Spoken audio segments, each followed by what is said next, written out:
in terms of also long-term, by now, nagagamit na rin natin yung National ID System. Yung National ID System, hindi pwedeng pangalan lang yan, identifier.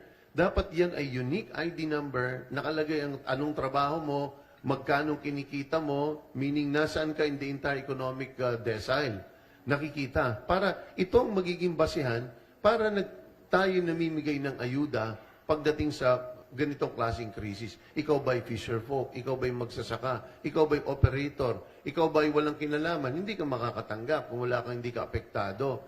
So this is also something that needs to be done by PSA because that is exactly the purpose. Because ayaw natin na natatapon yung ayuda dahil pinipili lang kung sino ang malakas sa kapitan, malakas sa politiko. Ayaw natin ng ganon. Gusto natin yung ayuda, epektibo dahil may purpose siya.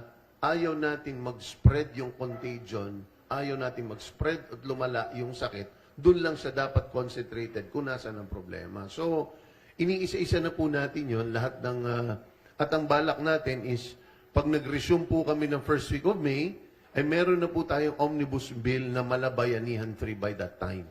Mabubuo natin, that's why we are conducting all of these hearings, is that so we can have a comprehensive bill that the Speaker will file come the first week of May pag nag-resume po kami. Yun po ang core objective kung bakit po natin ito ginagawa.